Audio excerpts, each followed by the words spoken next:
Alright, legends, welcome along to Hellmouth Hotline. I'm your host, Rodney Stewart, and we're doing another little review here on Buffy the Vampire Slayer. This is Season 3, Episode 18, oh no, 19, Choices, this one was called. This here, I enjoyed this episode quite a bit now, because there was just, I don't know, there's something about Buffy the Vampire Slayer that, it doesn't take itself too seriously, and I appreciate that from time to time on the show. And this one here has a few elements that get there, particularly come up towards the end of the episode where there's like a showdown between Buffy and the Scooby Gang, and the mayor and his cronies, and yes, it just gets into a wee bit of ridiculousness at one point in this episode, but it is what it is. Of course, we're getting close to the end of the season, and the mayor is banking on his ascension happening, and he has this item called the box of Gavrock, which is due to arrive by courier at the airport, and he gives Fifth this knife, this like antique dagger, in return for heading off to intercept the box.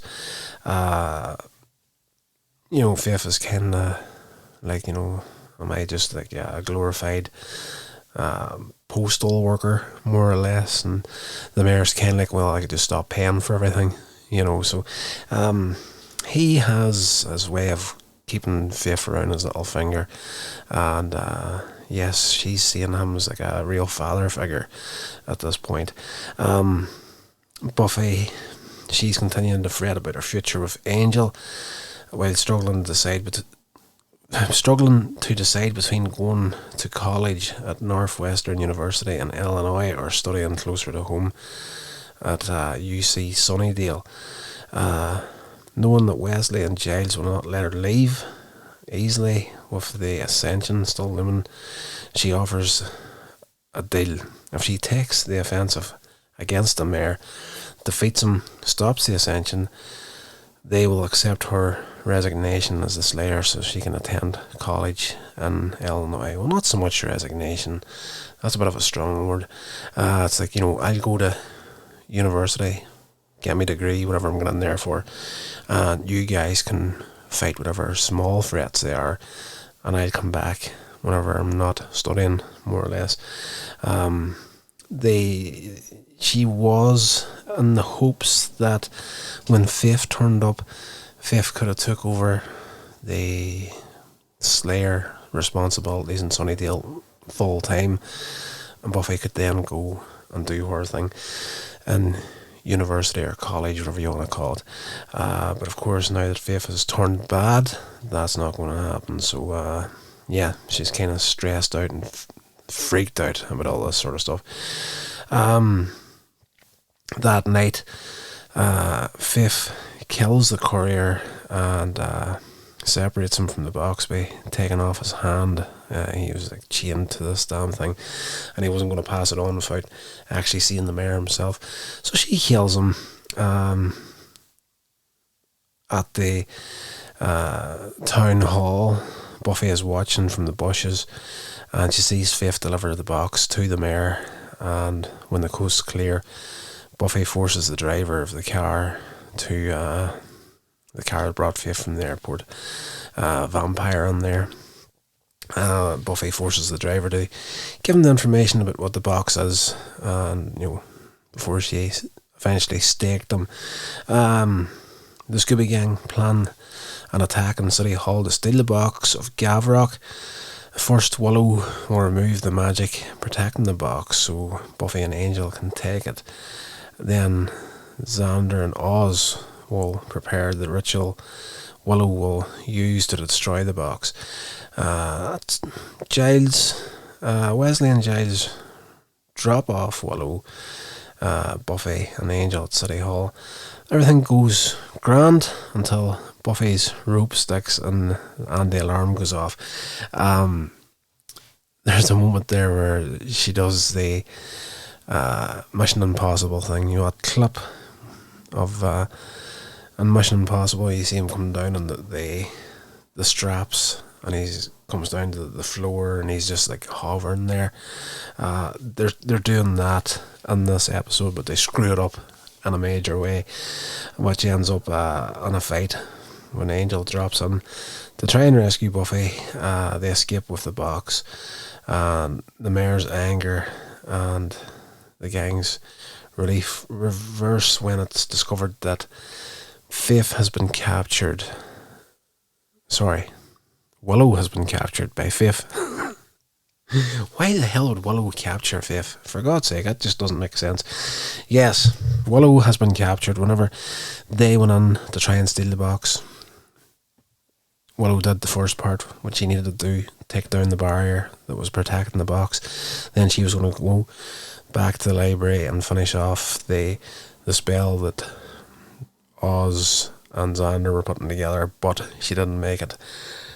Faith was out there. She caught her and captured her. In the library, back at the school, there's a big discussion on whether Willow's life is worth many thousands who could be saved if the box is destroyed. And that's one of those moments where Wesley is just like, there's no filter with this guy. He's an asshole. No one likes him at this point in the series. And yes, it is what it is. He's the character that you needed to come into the series at this point, and to do what he needed to do, and he did it well. But as far as the show goes, he's an idiot. He's a dickhead. They're fighting backwards and forth. Should they sacrifice Willow in favour of saving the thousands of people that this box will end up destroying if the mayor gets to use what he wants it for? And Oz, man of little words at the best of times, he settles the whole matter by smashing the pot containing the potion needed for the ritual that would destroy the box. That makes the decision for everybody. And Buffy tells Giles to set up a meeting to exchange Willow for the box of Gavrock.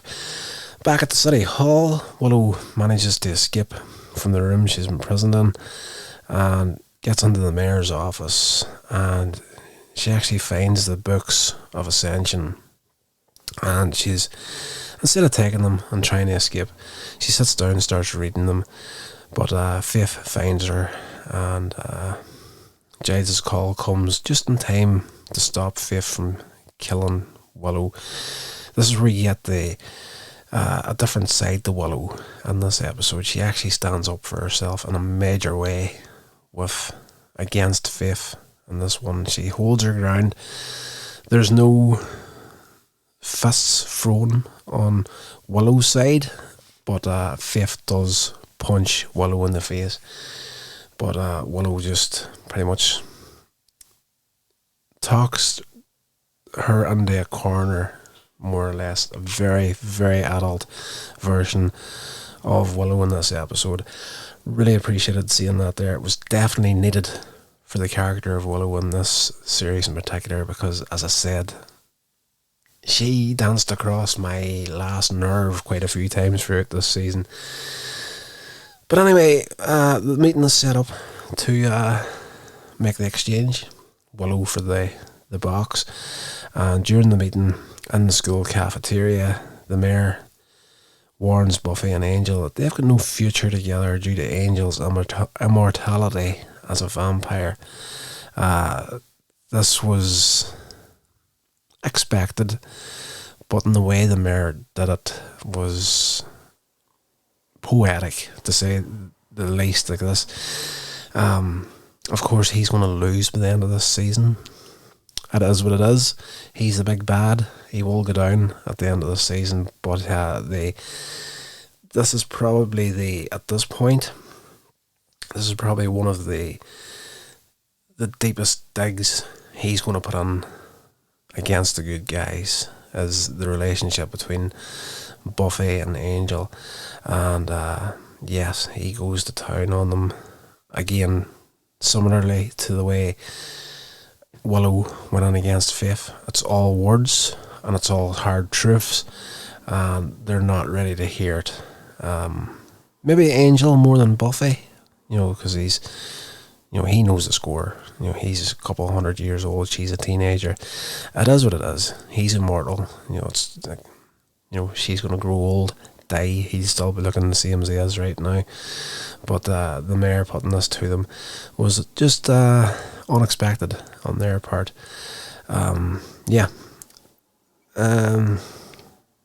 This is coming from the mayor having watched his own wife age and come to resent him for his own immortality. So it's not the fact that he's coming at them with truths, it's coming at them with truths that he's lived himself. So he's a weird character, the mayor, in this series. He is corrupt, but he's strangely overly good as well at times, and there's a weird mixture there. That's crazy to put it that way, but it is what it is. They end up making the trade, but they're interrupted by Principal Snyder. He turns up, screws the whole process up again. He's got his security guards with him, bent on busting everybody for taking drugs, not seeing that the mayor's in there. One of the guards opens the box and a large beetle-like creature jumps out and kills him. And, the mayor does show himself to Snyder just before this, and Snyder straight away backs down. We have seen that the mayor has got control over the people of Sunnydale in a major way whenever it comes to the people that are in authority. So, Snyder's been as usual dickish self to everybody until the mayor actually steps out of the shadows in this sequence and tries to make up an excuse for why he's there. But of course one of these security guards screws the whole thing up, and this beetle gets out, kills him. Another beetle breaks free, and the two attack the mayor and Buffy. Buffy squashes one, and Faith kills the other by throwing her knife, that antique dagger that the mayor gave her, pinning the creature to the wall. Despite Willow being rescued and taking a few important pages she tore from the books of Ascension, Wesley points out that the gang are still no closer to knowing how to stop the Ascension. That attack in there, and I don't know if anybody caught it, that the mayor was attacked by one of these creatures, and his face was tore up, then he healed. It didn't seem that anybody seemed to take much heed of that, but I could have maybe have missed that. So that's at the end of that sequence, the mayor takes the box, and he's like, there's thousands of these things in this box, and you don't want them getting out. And they get Willow back, and Faith is kind of heartbroken because this dagger that the mayor gave her at the beginning of the episode is now against the wall. She used it to save the mayor and everybody else in there, and now she can't get her favourite little treat that the mayor gave her. As I said, she's looking at this guy now like he's a father, and this is something that means more to her than the mayor or anybody else really understands at this point. The next day at the school, Buffy and Willow talk again about their futures, and Buffy ultimately cannot bring herself to leave her home of Sunnydale, knowing that she will always have something to battle, and she decides that she's going to attend UC Sunnydale despite being accepted by loads of out-of-state colleges. And Willow breaks the news that she has decided to attend college with Buffy instead, having realised that fighting evil and studying Wicca are what she wants to do. And yes, Buffy's kind of bowled over by this here at this point, that her friend wants to stay with her. And as I say now, this was, for me, well, I'll get into that after I go over this last little bit of the episode. I'll come back to that Willow thing before we finish. Late at night, Buffy and Angel get together and they try to reassure each other that they could have a future together, despite the mayor's warnings, but both secretly remain unconvinced. And yes, so there's two major things in this episode.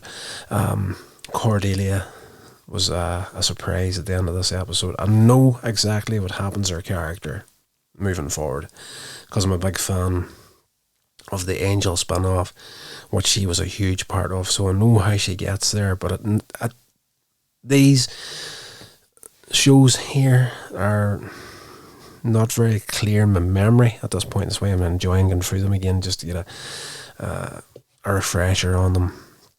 But Xander and Cordelia go toe-to-toe a few times throughout this episode, and Xander spots Cordelia taking a long time to browse in a dress store, and when he confronts her and suggests that she may have been rejected from college because she refused to tell the others where she plans on studying, but she turns around and she gets the upper hand on Xander, and she shows him acceptance letters from multiple colleges, but what she does not tell him that she is actually working at the dress store. And that's very well put into this episode, that what I just went through there, her showing the acceptance cards or letters to Xander and him walking out.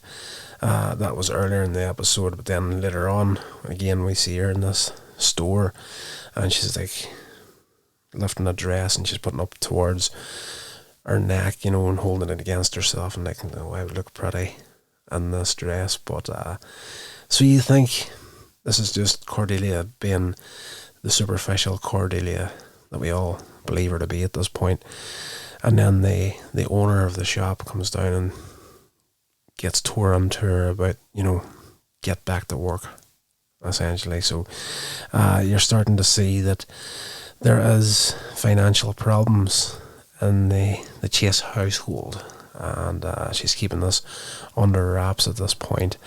And I can't recall if that comes up again in the remaining couple of episodes here, but I do, if memory serves, the Angel series starts off side to side with season 4 of Buffy. So by the end of this season, Angel goes, Cordelia goes as well, and they meet up in LA and she becomes part of Angel Investigations. But we'll all get to there in due course. We're going to be starting to do them on a Wednesday on the show whenever the time comes. But the big thing for me in this episode was that change in Willow. By the end of the episode, she is back to that normal kind of Willow that we're kind of used to, but she's more pronounced in her speech by the end of this episode. I did notice that. She got a little bit more confidence in her character by the end of this episode. She's not as whiny, she's not as nasally as she normally is, and I think the stepping up towards Faith and getting the upper hand on her was a big growth moment for her.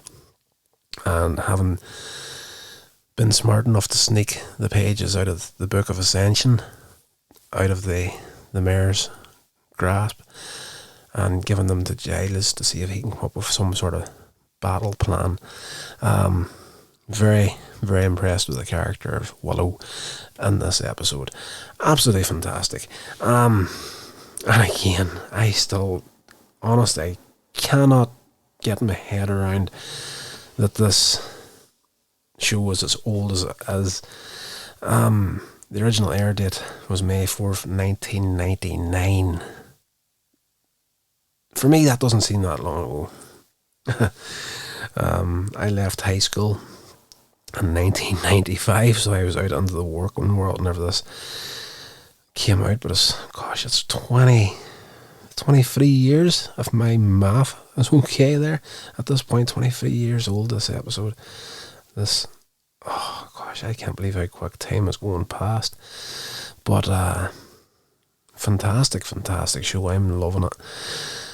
Anyway, guys, that is going to do it for this one. Come back again on Friday evening for a little chat about the remake of Friday the 13th.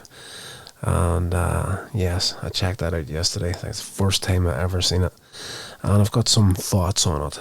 And it'll be, if you're interested, definitely come back, head up the show around about 9 p.m. GMT here on Hellmouth Hotline, and we'll stick with that schedule for as long as we can. So we're going to be trying to go Mondays and Fridays at 9 p.m. GMT, whatever that works out at in your time zone. I'll let you figure that out. Then once we get to the adding in the Angel series here as well, we're going to be going Mondays, Wednesdays and Fridays 9 p.m.